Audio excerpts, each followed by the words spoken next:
가장 만만하게 보이는 사람은 원래 약한 사람이 아니라 늘 참는 사람일 때가 많아요. 상처를 받아도 웃어넘기는 순간 상대는 당신의 인내를 성숙함이 아니라 허용으로 받아들이기도 합니다. 정말 아픈 건 당신을 함부로 대하는 사람이 낯선 누군가가 아니라 당신이 가장 많이 맞춰준 사람일 수 있다는 사실이에요. 많은 분들이 착하면 관계가 좋아질 거라고 믿어요. 부탁을 들어주고 분위기를 맞춰주고 불편해도 참고 상대의 입장을 먼저 생각하면 결국 나를 소중히 대해줄 거라고 생각하죠. 그런데 현실은 자주 반대로 흘러갑니다. 처음에는 고마워하던 사람도 당신이 늘 괜찮다고 말하는 모습을 반복해서 보면 점점 더 쉽게 기대기 시작해요. 그리고 그 기대는 어느 순간 당연함이 됩니다. 당연함이 되는 순간부터 배려는 존중이 아니라 소비 가능한 자원처럼 취급되기 쉬워요. 이 지점이 무서운 이유는 대놓고 나쁜 사람만 이런 행동을 하는 게 아니기 때문입니다. 직장 동료도 그럴 수 있어요. 오래된 친구도 그럴 수 있어요. 가족도 그럴 수 있습니다. 악의가 있어서라기보다 당신이 너무 잘 받아주기 때문에 무의식적으로 선을 넘게 되는 거예요. 그래서 더 알아차리기 어렵습니다. 나쁜 사람이라면 경계라도 하겠지만 평소에는 괜찮아 보이는 사람이 내 친절에 기대어 나를 가볍게 대하면 오히려 내가 예민한 건가 하고 스스로를 의심하게 되죠. 여기에는 단순한 성격 문제가 아니라 관계에서 반복되는 심리 구조가 숨어 있어요. 특히 갈등을 피하려는 마음이 강한 사람은 상대의 기분이 나빠지는 장면 자체를 지나치게 두려워합니다. 거절하는 순간 분위기가 어색해질까봐 무섭고 선을 그은 뒤 관계가 멀어질까봐 불안하죠. 그래서 내 감정보다 상대 반응을 먼저 관리하게 됩니다. 겉으로는 친절처럼 보이지만 사실은 관계의 긴장을 혼자 떠안는 방식에 가까워요.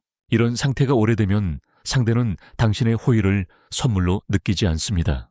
기본 옵션처럼 받아들이기 시작해요. 언제 연락해도 답이 오고 급하면 불러낼 수 있고 부탁하면 일정까지 바꿔주는 사람이 되면 당신의 시간은 귀한 것이 아니라 늘 열려 있는 것이 됩니다. 사람은 쉽게 얻을 수 있는 것의 가치를 자주 낮게 느껴요.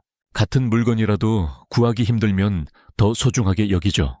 관계도 비슷합니다. 늘 가능한 사람은 편한 사람이 되지만 꼭 존중받는 사람이 되지는 않아요.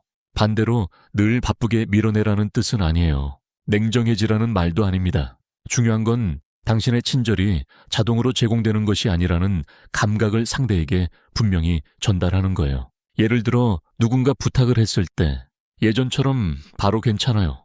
제가 할게요 라고 답하지 않는 것만으로도 많은 것이 달라집니다. 지금 일정 확인해보고 말씀드릴게요. 오늘 안에는 답 드릴게요. 지금 제 일이 먼저라서 가능한 범위를 봐야 해요. 이런 말은 거절이 아니에요. 그런데도 상대는 여기서 중요한 신호를 받습니다. 이 사람의 시간은 그냥 꺼내 쓰는 것이 아니구나. 이 사람은 자기 우선순위가 분명하구나. 바로 이 신호가 심리적 평가를 바꿔요. 늘 즉시 응답하는 사람은 편리한 사람으로 분류되기 쉽습니다. 하지만 잠깐의 강역을 두는 사람은 자기 삶을 가진 사람으로 인식되죠. 신기하게도 능력이 갑자기 달라진 것은 없는데 대우가 달라집니다. 실제로 직장에서 늘 허드렛일을 도맡던 사람이 있었어요. 급한 자료 정리도 맡고 회식 예약도 하고 남이 빠진 일까지 대신 처리했죠. 그런데 정작 중요한 평가나 회의에서는 존재감이 희미했습니다. 이 사람이 바꾼 건 거창한 기술이 아니었어요. 바로 대답하던 습관을 멈추고 확인 후 답하는 습관을 만든 것뿐이었습니다. 놀랍게도 몇 주 지나지 않아 주변 반응이 바뀌기 시작했어요. 부탁할 때 미안해하는 태도가 생겼고 회의에서 의견을 더 신중하게 듣기 시작했습니다. 변한 것은 성실함이 아니라 성실함이 전달되는 방식이었어요. 또 한 가지 꼭 기억하셔야 할 것이 있습니다. 모든 사람에게 같은 강도로 친절할 필요는 없어요. 당신을 존중하는 사람에게는 따뜻함을 더 많이 써도 괜찮습니다. 하지만 당신을 가볍게 대하는 사람에게까지 같은 밀도로 맞춰줄 필요는 없어요. 그거는 차별이 아니라 분별입니다. 당신의 에너지에는 방향이 필요해요. 무한한 자원처럼 풀어놓으면 가장 감사하는 사람이 아니라 가장 많이 요구하는 사람이 먼저 가져갑니다. 그래서 친절에도 기준이 필요해요. 이제 두 번째로 중요한 이야기를 해볼게요. 당신을 가볍게 대하는 사람들은 처음부터 노골적이지 않은 경우가 많아요. 대개는 아주 미세하게 선을 넘습니다. 가벼운 농담처럼 말하고 걱정하는 척 포장하고 부탁하는 척하면서 죄책감을 심어요. 그리고 당신이 웃어넘기면 한 걸음 더 들어옵니다. 이런 사람들은 크게 세 부류로 나뉘는 경우가 많습니다. 첫 번째는 칭찬처럼 들리는 비판을 던지는 사람이에요. 이번에는 생각보다 잘했네요. 원래 이런 쪽은 약한 줄 알았어요. 걱정돼서 하는 말인데 너무 예민한 것 같아요. 겉으로 보면 다정한 말 같죠. 하지만 속을 들여다보면 메시지는 분명합니다. 원래 당신을 낮게 보고 있었고 그 기준 위에서 평가하고 있다는 거예요. 그런데 여기서 화를 내면 당신이 예민한 사람으로 보이기 쉬워요. 그래서 필요한 건 감정 폭발이 아니라 의미 확인입니다. 방금 말씀하신 생각보다 잘했다는 말은 어떤 뜻인가요? 제가 원래 약하다고 느끼셨다는 의미인가요? 이렇게 차분하게 되묻는 순간 상대는 숨겨둔 위계를 설명해야 하는 위치로 밀립니다. 대부분 여기서 힘이 빠져요. 두 번째는 늘 힘든 사람처럼 행동하며 당신의 책임감을 자극하는 사람이에요. 정말 당신밖에 없어요. 이번만 도와주면 안 될까요? 괜찮아요. 내가 무리한 부탁을 했대요. 역시 나는 원래 혼자 해결해야 하나 봐요. 이런 말은 직접적인 명령이 아니기 때문에 더 강하게 들어옵니다. 당신 안의 미안함을 건드리거든요. 특히 거절에 취약한 사람은 이런 말 앞에서 마음이 급격히 약해져요. 하지만 여기서 꼭 구분해야 할 것이 있습니다. 상대가 힘든 감정을 느끼는 것과 그 감정을 내가 책임져야 하는 것은 다릅니다. 당신은 공감할 수 있어요. 하지만 떠맡을 필요는 없습니다. 그렇게 느껴질 수 있겠네요. 그런데 이번에는 제가 시간을 낼 수 없어요. 이 한 문장에는 아주 건강한 구조가 들어있어요. 상대 감정은 인정하지만 내 선택권은 넘기지 않는 구조입니다. 세 번째는 은근히 사람들 앞에서 당신의 위치를 낮추는 사람이에요. 이 사람은 원래 이런 성격이잖아요. 이 사람한테 맡기면 다 해줘요. 워낙 순해서 뭘 시켜도 웃으면서 하잖아요. 이런 말들은 농담처럼 던져지지만 사실은 공개적인 서열 확인에 가까워요. 당신이 같이 웃으면 그 말은 분위기 속에서 사실처럼 굳어집니다. 그래서 이때도 웃음으로 넘기지 않는 훈련이 필요해요. 원래 어떤 성격이라는 말씀이실까요? 제가 다 해준다고 느끼신 이유가 있나요? 짧고 담담하게 묻는 것만으로도 흐름이 바뀝니다. 사람들 시선이 당신이 아니라 그 말을 한 사람에게 이동하거든요. 여기서 핵심은 길게 싸우지 않는 거예요. 예를 들어서 큰 소리를 내지 않아도 됩니다. 가장 강한 대응은 때로 침묵과 질문 하나예요. 누군가 무례한 말을 했을 때 바로 웃지 마세요. 바로 해명하지도 마세요. 바로 화내지도 마세요. 먼저 잠깐 멈추는 겁니다. 3초면 충분해요. 고요하게 상대를 보고 그 뒤에 말하세요. 그 말은 어떤 의미인가요? 다시 설명해 주실 수 있나요? 사람은 대화 중 침묵을 불편해합니다. 그래서 무심코 던진 말이 돌아오지 않으면 말을 한 사람이 먼저 흔들려요. 내가 선을 넘었나? 이 말이 이상했나? 이런 생각이 자동으로 올라옵니다. 당신은 아무것도 과격하게 하지 않았는데도 대화의 주도권이 당신 쪽으로 이동해요. 이 방식이 중요한 이유는 함부로 말하는 사람일수록 당신의 감정 폭발을 기다리는 경우가 많기 때문입니다. 당신이 흥분하면 그들은 당신을 예민한 사람, 유머를 못 받는 사람, 분위기를 망치는 사람으로 만들 수 있어요. 하지만 침묵과 질문은 그 기회를 주지 않습니다. 오히려 말의 책임을 원래 주인에게 돌려주죠. 그리고 한 번만 하는 것으로는 부족합니다. 경계는 세우는 것보다 유지하는 것이 더 중요해요. 어제는 단호했는데 오늘은 또 웃어넘기면 상대는 다시 예전 패턴으로 돌아갑니다. 사람들은 일관성에서 기준을 읽어요. 매번 비슷한 태도로 반응할 때 비로소 당신의 선이 진짜 선이 됩니다. 이제 마지막으로 가장 중요한 부분에 들어가 보겠습니다. 사실 가장 위험한 상대는 밖에 있는 누군가가 아닐 수도 있어요.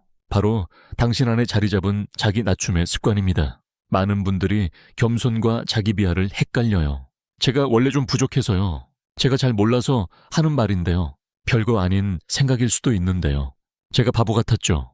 이런 말들이 예의처럼 느껴질 수 있어요. 하지만 관계에서는 전혀 다른 효과를 냅니다. 사람은 상대가 자기 자신을 대하는 방식을 보고 그 사람을 어느 정도로 대해야 할지 배워요. 당신이 먼저 자신을 가볍게 말하면 상대 뇌는 그 신호를 그대로 받아들입니다. 아, 이 사람은 스스로를 낮게 보는구나. 그럼 나도 무겁게 대할 필요가 없겠네. 이 과정은 굉장히 빠르고 무의식적으로 일어나요. 누가 일부러 당신을 무시하려고 결심해서가 아닙니다. 그저 당신이 입력한 정보를 바탕으로 관계의 톤을 정하는 거예요. 그래서 말버릇은 생각보다 강력합니다. 같은 의견도 어떤 문장으로 시작하느냐에 따라 무게가 완전히 달라져요. 회의에서 늘 자기 의견 앞에 사과를 붙이던 사람이 있었어요. 제가 잘 아는 분야는 아니지만 혹시 틀릴 수도 있지만 그냥 제 생각인데요. 이 사람의 의견은 내용이 나쁘지 않았는데도 자주 흘러갔습니다. 반면 비슷한 의견을 다른 사람이 또렷하게 말하면 채택되곤 했어요. 이 사람이 바꾼 것은 내용이 아니라 시작 문장이었어요. 제가 검토해보니 이런 방향이 현실적입니다. 이렇게 바꿨을 뿐인데 반응이 달라졌습니다. 왜 그럴까요? 제가 잘 모른다는 문장은 내 판단을 신뢰하지 말라는 신호예요. 반면 검토해봤다는 문장은 나는 생각하고 확인한 뒤 말하고 있다는 신호입니다. 둘 다 겸손해 보일 수 있어요. 하지만 상대가 받아들이는 힘은 완전히 달라요. 몸의 태도도 마찬가지예요. 시선을 피하고 어깨를 오므리고 말끝을 흐리면 당신의 몸은 먼저 말합니다. 나는 크게 다뤄질 사람은 아니에요. 반대로 목소리를 과장할 필요는 없지만 등을 펴고 시선을 부드럽게 두고 문장을 분명하게 끝내면 같은 말도 더 무게 있게 전달돼요. 이건 카리스마 흉내가 아닙니다. 자기 위치를 스스로 정하는 연습이에요. 여기서 아주 중요한 오해를 하나 풀어야 해요. 자기 가치를 지키면 주변 사람이 다 떠날 것 같다는 두려움이 생길 수 있습니다. 맞아요. 일부는 떠날 수 있어요. 그런데 그것은 실패가 아니라 정리입니다. 지금까지 당신 곁에 있던 사람들 가운데는 당신의 따뜻함을 사랑한 사람이 아니라 당신의 무경계를 편하게 사용한 사람도 있었을 거예요. 그런 사람은 당신이 변하는 순간 불편해합니다. 예전처럼 쉽게 못 쓰게 되니까요. 그래서 서운한 척하고 차갑다고 말하고 변했다고 평가할 수 있어요. 하지만 잘 보셔야 해요. 그들이 그리워하는 것은 당신이라는 사람이 아니라 자기에게 편리했던 당신의 역할일 수 있습니다. 관계는 주차장과 비슷해요. 오래된 문제 있는 차들이 자리를 차지하고 있으면 새롭고 건강한 차가 들어올 공간이 없어요. 계속 경적을 울리고 기름을 흘리고 바닥을 망가뜨리는 차를 치우지 않으면 공간 전체가 피로해집니다. 사람 관계도 똑같아요. 당신의 에너지를 끊임없이 빼앗는 관계가 자리를 차지하고 있으면 건강한 연결이 들어올 여유가 생기지 않습니다. 더 중요한 것은 그런 관계가 줄어들면 당신 안에 엄청난 자원이 돌아온다는 점이에요. 시간이 돌아옵니다. 감정 에너지가 돌아옵니다. 집중력이 돌아옵니다. 늘 누구 눈치를 보느라 쓰던 정신력이 비로소 당신 삶으로 복귀해요. 그 에너지로 미뤄두었던 공부를 시작할 수 있어요. 몸을 돌볼 수 있어요. 오랫동안 미뤘던 계획을 실행할 수 있습니다. 나를 함부로 대하는 사람들에게 흘러가던 시간이 하루에 2시간만 되었어도 1년이면 엄청난 양이에요. 그 시간은 당신의 미래를 바꿀 수 있는 분량입니다. 그리고 그렇게 자기 삶을 다시 세우기 시작하면 주변에 오는 사람의 종류도 달라져요. 당신의 친절을 당연하게 받는 사람이 아니라 고맙게 받는 사람이 남습니다. 당신의 경계를 공격하는 사람이 아니라 존중하는 사람이 가까워져요. 당신이 거절했을 때 삐지는 사람이 아니라 사정을 이해하는 사람이 곁에 머뭅니다. 그러니 친절을 줄이는 것을 미움으로 오해하지 마세요. 그건 누군가를 벌주려는 행동이 아니라 나를 소진시키지 않으려는 선택이에요. 비어있는 그릇으로는 누구에게도 오래 물을 나눠줄 수 없어요. 먼저 당신 안을 채워야 합니다. 당신을 먼저 존중해야 당신의 친절도 품격을 갖게 돼요. 오늘부터 거창하게 바꾸실 필요는 없어요. 딱 하나만 해보세요. 누군가 선을 넘는 말을 했을 때 억지로 웃지 마세요. 바로 변명하지도 마세요. 3초만 조용히 바라본 뒤 담담하게 물으세요. 그 말은 어떤 의미인가요? 이 짧은 연습이 생각보다 많은 것을 바꿉니다. 그 순간 당신은 더 이상 아무 말이나 받아내는 사람이 아니게 돼요. 그리고 부탁을 받았을 때도 바로 내라고 하지 말고 한 번 숨을 고른 뒤 내 일정과 상태를 먼저 확인하세요. 할 수 있는 일은 하되 자동으로 하지는 마세요. 당신의 친절이 선택이라는 사실을 보여주세요. 또 자기 비하를 예의처럼 쓰는 습관이 있다면 오늘부터 한 문장씩 바꿔보세요. 제가 부족해서요. 대신 제가 더 살펴보겠습니다. 라고 말해보세요. 제가 잘 몰라서요. 대신 제가 확인한 범위에서는 이렇게 보입니다. 라고 말해보세요. 그 차이는 아주 작아 보여도 상대가 읽는 당신의 위치는 크게 달라집니다. 당신은 원래 가치가 낮은 사람이 아니에요. 다만 오랫동안 그 가치를 증명하는 방식이 서툴렀을 뿐입니다. 너무 많이 참았고, 너무 자주 이해했고, 너무 쉽게 괜찮다고 말해왔을 뿐이에요. 하지만 오늘부터는 달라질 수 있어요. 친절하되 가볍지 않게, 따뜻하되 무너지지 않게, 공감하되 끌려가지 않게, 바로 그 균형을 배우는 것이 관계의 품격을 바꾸는 시작입니다. 당신을 함부로 대하던 사람들이 갑자기 모두 착해지지는 않을 거예요. 하지만 분명한 건 있습니다. 당신이 바뀌면 당신을 대하는 방식도 반드시 달라진다는 거예요. 어떤 사람은 멀어지고, 어떤 사람은 당황하고, 어떤 사람은 뒤늦게 당신을 다시 보게 될 겁니다. 그 과정이 잠시 어색할 수는 있어요. 하지만 그 어색함은 무너지는 신호가 아니라 질서가 다시 세워지는 신호예요. 기억해 주세요. 당신의 친절은 누구나 마음대로 가져갈 수 있는 공짜가 아닙니다. 당신의 시간도, 당신의 관심도, 당신의 배려도 마찬가지예요. 그것은 소중하게 다루는 사람에게 갈 때 가장 빛이 납니다. 그러니 이제는 당신도 당신 자신을 그렇게 다뤄주세요. 가볍게 놓아두지 말고, 아무 손이나 닿는 곳에 두지 말고 스스로 귀하게 대하세요. 그러면 세상도 조금씩 그 기준을 배우게 됩니다. 당신은 낮게 취급받아도 되는 사람이 아닙니다. 지금까지 잊고 있었을 뿐 원래부터 충분히 귀한 사람이에요. 이제 그 사실을 당신의 말투로, 표정으로, 침묵으로, 선택으로 증명해 주세요. 그 변화는 느리게 보여도 관계의 판을 완전히 바꿔놓을 힘이 있습니다. 오늘의 3초가 그 시작이 될 거예요.